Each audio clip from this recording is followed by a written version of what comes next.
En observant une carte de Paris, on remarque quelques îles sur la Seine qui traversent la ville. La principale est l'île de la Cité, où se trouve la célèbre cathédrale Notre-Dame, ainsi que la Sainte-Chapelle. C'est en fait là que la première partie de la ville est apparue, ce qui justifie peut-être son nom d'île de la Cité. Les autres sont l'amont île Saint-Louis, la bande très fine de l'île Auxigne, ainsi que les plus grandes îles Saint-Germain et île Seguin. Ces deux dernières sont techniquement en dehors du département de Paris, proprement dit, mais elles se trouvent tout de même sur la Seine, dans la ville. Mais lorsque vous regardez les versions médiévales des cartes de la ville, vous pouvez trouver un certain nombre d'autres îles le long de la Seine, qui n'existent tout simplement plus aujourd'hui. Oule Maquerelle, Oule Juif, Oule de la Gourdin, Oule Louvière, Oule Vache et île Notre-Dame. Cela fait 7 îles qui ont tout simplement disparu. Et aussi 7 îles dont j'ai probablement mal prononcé le nom. Vous devez me laisser un peu de marge dans cette vidéo pour résoudre ce mystère et comprendre ce qui est arrivé à chacune de ces autres îles. J'ai passé beaucoup de temps à regarder des cartes, à lire des livres et des articles, mais ensuite je me suis dit, quelle meilleure façon de comprendre que d'y aller moi-même. Alors, allons à Paris.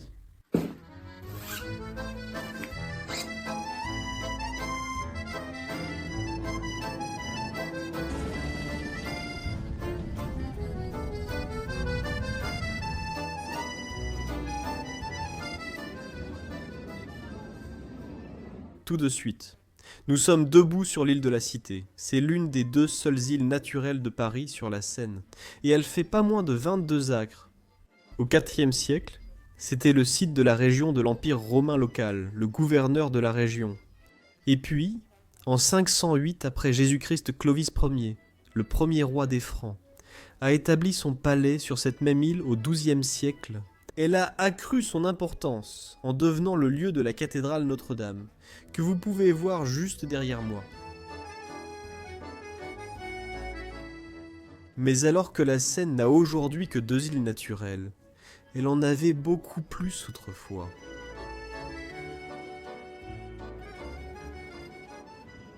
En ce moment, nous sommes à l'île Saint-Louis, qui se trouve en amont de l'île de la Cité, là où nous étions tout à l'heure, et où se trouve la cathédrale Notre-Dame.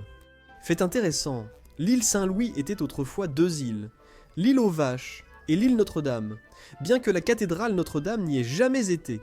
Mais à un moment donné, la ville de Paris a voulu relier les 2 rives de la ville avec un pont, et ce pont passait donc entre les 2 autres îles, les unissant et créant ainsi la désormais très grande île Saint-Louis. Et juste en amont de celle-ci, il y avait autrefois une autre île appelée île Louviers, du nom de l'homme qui en était propriétaire en 1408. En descendant la Seine, nous avons vu des vendeurs ambulants proposer des reproductions de vieilles cartes. Et donc j'ai pris celle-ci, qui semble justement montrer cette île qui a disparu. Ici, l'île de la Cité avec Notre-Dame, puis l'île Saint-Louis. L'endroit où nous sommes en ce moment semble encore être divisé en 2 anciennes îles. Et ensuite nous avons l'île Louvière. Celle-ci a maintenant disparu, et fait partie de la ville en s'y rattachant. Cette île a été achetée par la ville de Paris en l'an 1700. Et en 1847, le bras de la Seine qui la séparait du reste de la ville, et en faisait une île, a été comblé par la ville. Aujourd'hui, c'est la zone entre le boulevard Morland et le quai Henri IV, tout comme l'île aux Vaches, l'île Notre-Dame ou l'île Louvière qui ont disparu.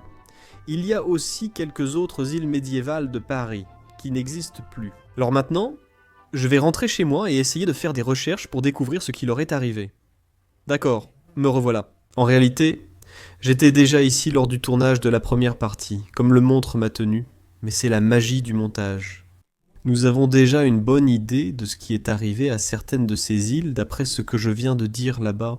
Mais je veux approfondir un peu plus chacune d'elles, et aussi parler des 3 autres que je n'ai pas mentionnées lors de mon tournage sur place. Je veux comprendre comment elles étaient, ce qui leur est arrivé. Alors commençons par la plus grande. Île Louvière. Ce plan, ou cette carte, nous montre à gauche l'île Notre-Dame, la moitié supérieure de l'actuelle île Saint-Louis. Sur la droite se trouve l'île Louvière. J'étais debout, juste ici dans ce passage précédent, mais au lieu d'être sur la côte d'une île, j'étais simplement au milieu d'une rue ordinaire. L'île semble exister depuis aussi longtemps qu'il y a des archives. Et le nom que nous lui connaissons semble avoir été donné en 1408, lorsqu'un homme appelé Nicolas de Louvière, un chef de la guilde des marchands de Paris, l'a acheté, lui donnant son nom et l'utilisant comme pâturage. Essentiellement, peu de temps après, un terrain d'entraînement pour les arbalétriers y a été installé, et la guilde des marchands a décidé de construire un petit fort à offrir au roi Henri II. Sur cette carte de Truchet et Oyo de 1550, c'est probablement la structure que nous voyons représentée dessus. Et je trouve cela vraiment fascinant. Ce sont des îles qui existaient encore il y a seulement quelques centaines d'années. Mais nous avons encore des archives de tous ces petits détails des choses qui s'y sont passées. Savoir qu'il existait un terrain d'entraînement pour les arbalètes, je trouve ça fascinant. La famille Louvière a vendu l'île à un homme appelé Dantrague, qui a gardé le nom, et dont les héritiers respectifs l'ont vendu à la municipalité de Paris. En 1700, la ville l'a ensuite loué à des marchands de bois, leur permettant d'y débarquer et d'y entreposer des poutres, des solives, des poinçons et des chevrons, parmi de nombreux autres articles. Le prix de location était de 40 000 francs par marchand et par an. La carte de Turgot de 1734 montre ces billes de bois empilées en différents tas sur l'île. Turgot était un homme politique français, à l'époque. Il semble être l'auteur, ou du moins le financier, de cette carte. Assez puissant, il fut nommé secrétaire de la marine sous Louis XVIII, et il est également crédité de la construction de ces barrières à la pointe de l'île, que l'on voit ici sur la carte, apparemment pour empêcher la glace qui descendait de la Seine en hiver d'entrer dans la ville.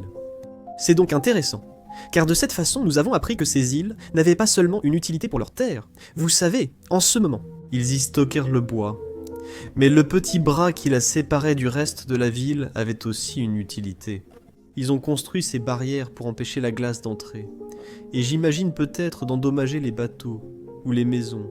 En 1793, l'île est passée du contrôle de la ville de Paris à celui du gouvernement national. C'était parce qu'entre-temps, une usine métallurgique y avait été installée et que le gouvernement l'a réquisitionnée pour la fabrication d'armes. C'était l'époque des guerres révolutionnaires françaises, donc je suppose que le gouvernement avait besoin de fabriquer plus d'armes pour maintenir l'ordre. Les rebelles ne leur ont pas vraiment réussi.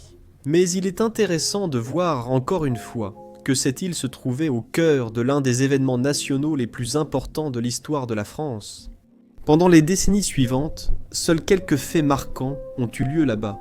En 1806, l'île a été rendue à la ville. Puis en 1816, elle était restée inhabitée et a servi de stockage de bois. En 1817, la création d'un institut de physique y a été proposée, mais l'idée a été abandonnée. Finalement, en 1843, le bras de la Seine qui la séparait du reste de la ville a été comblé.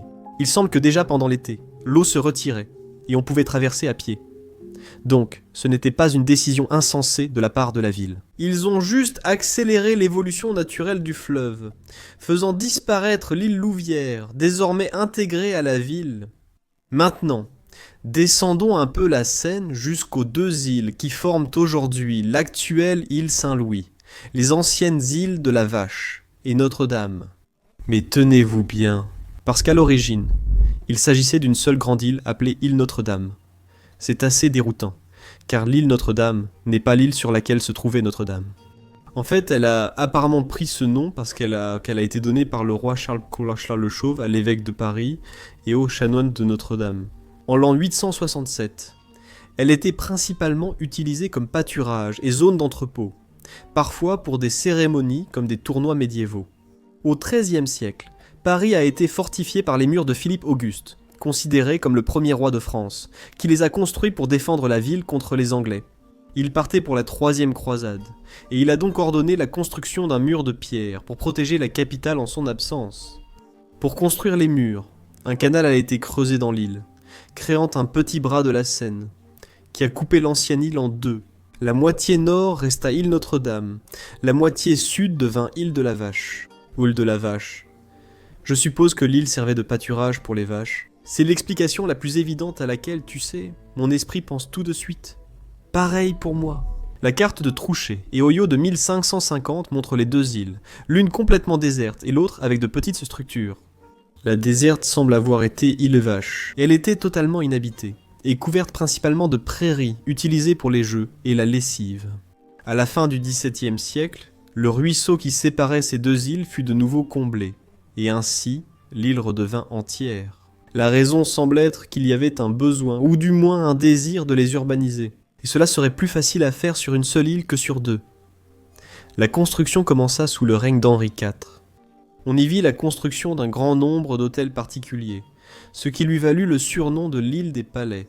Mais le nom officiel ne fut changé qu'en 1725. Non pas en île des palais, mais en île Saint-Louis, d'après Saint Louis, saint patron et ancêtre de Louis XIII. Selon la légende, il venait prier sur l'île aux vaches, et y aurait porté une croix avec ses chevaliers, en 1269, avant de partir en croisade. Cette carte de 1630 montre que les deux îles étaient encore séparées, mais que de plus en plus de constructions y apparaissaient. L'île Notre-Dame, l'île Houvière, est encore visible en amont également. Et en aval, on peut voir l'île de la Cité, avec l'une des tours de la cathédrale Notre-Dame qui dépasse en bas. Un fait intéressant ou amusant, c'est qu'en 1924, l'île avait en fait son propre journal. Il s'appelait le Sémaphore, qu'il qualifiait d'organe pour la défense des intérêts matériels et spirituels des insulaires.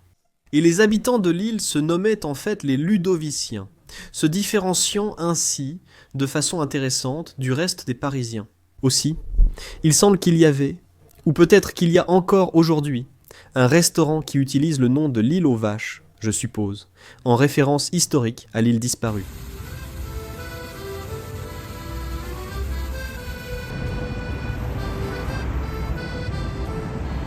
D'accord. Donc maintenant, nous avons compris ce qui est arrivé à 3 de ces îles disparues. Mais qu'en est-il des 3 autres que j'ai mentionnées au début?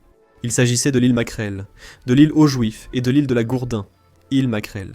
Elle-même est assez intéressante parce qu'elle avait un deuxième nom, le même qu'une île qui existe actuellement à Paris. Mais ce n'est pas la même. Un peu plus en aval, dans la Seine, l'île aux Cygnes. L'île aux Cygnes est cette île étroite et allongée. Mais il y a des centaines d'années, une autre portait le même nom. L'île Maquerelle était aussi appelée île aux Cygnes. Elle était située plus au nord, dans le 7e arrondissement. L'actuelle se trouve dans le 15e, bien qu'elle soit juste à côté. Elle portait le surnom de Cygne, parce qu'il y avait des cygnes dessus, placés par décret royal en 1676, mais Maquerelle était le nom principal qu'ils utilisaient. Cette ville, planifiée par Roussel à partir de 1730, la montre avec les deux noms, et l'origine du nom est en fait assez intéressante. Il pourrait dériver des termes mêles signifiant mauvais, et quadrille signifiant combat, car l'île est enregistrée comme l'endroit où de nombreux anciens nobles allèrent se battre en duel. Selon une autre théorie, elle porterait le nom d'un bordel présent sous Louis XV. D'autres disent qu'elle porte le nom d'un homme qui en était propriétaire. On ne sait pas vraiment, donc je suppose que vous pouvez simplement choisir l'histoire que vous préférez. Je vais prendre celle avec les duels, ça a l'air cool. Ce qui est encore plus intéressant ici, c'est que cette même île fantôme a été formée par, devinez quoi, d'autres petites îles qui ont aussi disparu avant elle. Des îlots, pour être plus précis, île de Crenelle, île de Trelle, île de Jérusalem, île de Longchamp et île de Vache. À ne pas confondre avec l'autre île aux vaches, celle-ci était différente. De nombreux moments historiques intéressants s'y sont aussi produits.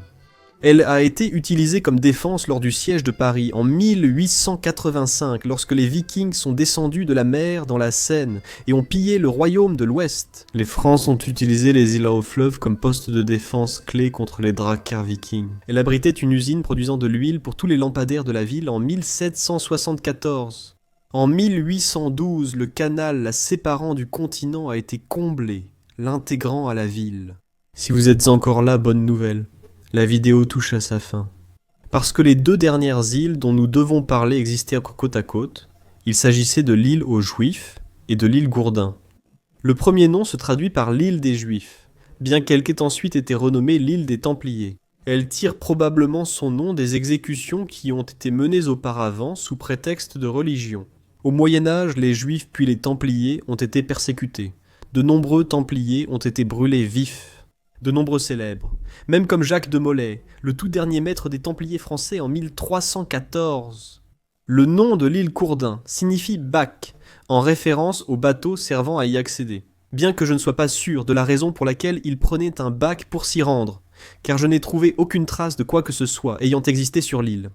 Toutes deux étaient situées juste au sud de l'île de la Cité, celle du Temple à gauche et celle du Bac à droite. Sur cette carte de 1552, ou sur celle-ci de 1575, elles sont encore visibles.